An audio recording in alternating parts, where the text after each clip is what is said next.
This week in the Missouri Senate, we review the beginning of the second half of the 2023 legislative session. I move that Senate Bill number 39 be taken up. The week began with 13 hours spent on Senate Bill 39.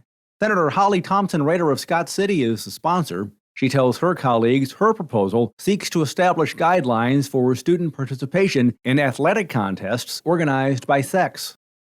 No physician or healthcare provider can provide surgical treatment, puberty-blocking drugs, cross-sex hormones, or other mechanisms to develop the opposite sex. But Senator Tracy McCreery of St. Louis County says she does not see the need for this legislation. I'm surprised we're spending so much time on this issue when there are so many other things we could be doing that would actually help make the lives of Missouri children better. After all-night discussions, Senate Bill 39 was given first-round Missouri Senate approval. Missouri senators then gave Senate Bill 49 preliminary approval. This proposal would establish the Missouri Save Adolescents from Experimentation, or SAFE Act. Thursday morning, Missouri senators sent both of these measures to the Missouri House of Representatives for similar consideration. Mr. President, I move that Senate Joint Resolution 35. On Tuesday afternoon, Missouri senators gave initial approval to Senate Joint Resolution 35. Sponsor, Senator Nick Schroer of O'Fallon, says this resolution would modify provisions relating to property taxes.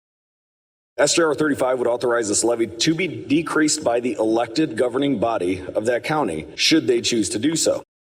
During discussion on the floor of the Missouri Senate, Senator Doug Beck of St. Louis points out this would be on a future ballot. I always kind of want to keep government local, and yours is local, but also I think is more local is the voter themselves. Another positive vote would send Senate Joint Resolution 35 to the Missouri House for its consideration. I move that Senate Bill 85 with... Part of Wednesday afternoon was dedicated to Senate Bill 85. Senator Jill Carter of Granby is the sponsor. She says her proposal would provide for the designation of local control school districts.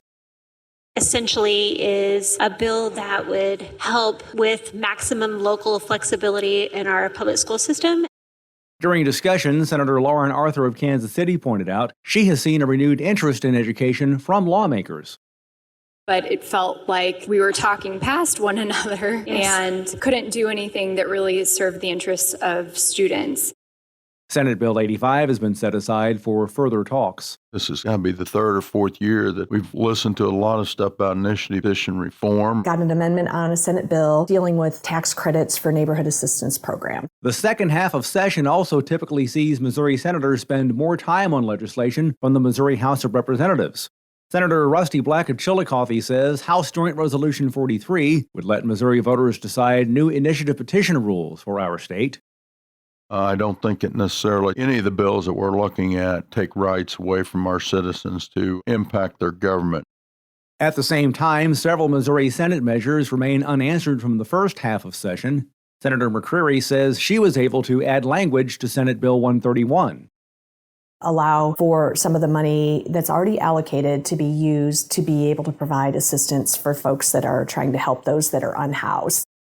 The main proposal relates to firearm tax relief and awaits a final vote to send the bill to the Missouri House of Representatives for consideration. Mr. President, with no further business coming forward. Session will resume on Monday. Stand adjourned. And remember, you can follow these and other issues facing the Missouri Senate by visiting our website, senate.mo.gov. Reporting from the state capitol, I'm Dean Morgan.